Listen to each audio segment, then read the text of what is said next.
Hi everyone. I've gotten pretty far behind my reading challenge. I need to have another two books read by Sunday this week. So I've got myself a couple of thinner ones to bulk up my non-fiction reading. I read The Energy Clock today. This was a really quick read. It takes about an hour to read. Uh, it's 3 simple steps to create a life full of energy and live your best every day by Molly Fletcher. Um, Molly Fletcher is a sports agent in the US. This book was published in 2020, and I'll just read a couple of excerpts out of it. A key component to managing our energy clock is focusing on what we can control and not investing our energy in things we have no control over. Why get worked up, upset, and resistant to something we know we have no control over? For an athlete, awareness might mean not letting a ref's bad call bother them during the heat of the game. For an executive, it might be recognizing moments that they shouldn't invest energy in. An employee's attitude in a meeting or a naysayer's opinion. It means asking, what can we control inside of this moment? So the whole book is about just sort of doing like an audit on yourself and figuring out what gives you energy, what doesn't give you energy but isn't a negative experience or drains your energy, and then the last one is things that you like really try to avoid doing and they really tire you out and drain you. So it's pretty interesting.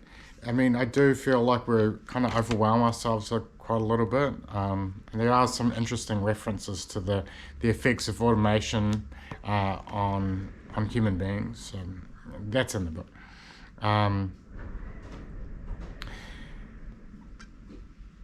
The truth is, we get consumed thinking about our world. Our teams, our business, and our families are the center, and the world is turning around us. Candidly, this is self-absorbed thinking, isn't it?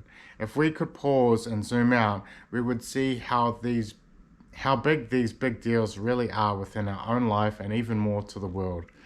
Instead of letting all these problems dictate our stress and time, what if we shifted our perspective to realize that life, the world, and others will all carry on no matter what? Ask yourself, will this matter to me next year? Will I even remember this in 5? Will anyone outside of myself even care about this next week? I think there's one more spot in here. So he's talking, this is a coach from a successful college football team. Just here. Dabo, who made sure it was going to be a teachable moment. In the locker room, he stood in front of his players and gave them this message. Don't let failure define you. Let it develop you. He assured them they would be back next season if they could do that. And, in a storybook ending, that's exactly what happened.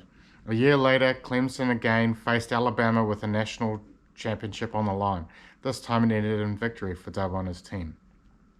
When you're focused on perfection, you're not doing the work of becoming resilient. You're not spending energy on becoming good at moving forward from a mistake. When perfectionists put their energy towards things they can't control, it ends in disaster. Great coaches recognize that there are so many factors they cannot control, whether their players avoid injury, whether they end up in the right bracket or schedule, and whether the breaks go their way. The best don't waste energy chasing perfection as defined by anyone else. They put their energy towards winning more often than they lose. The Energy Clock. Check it out.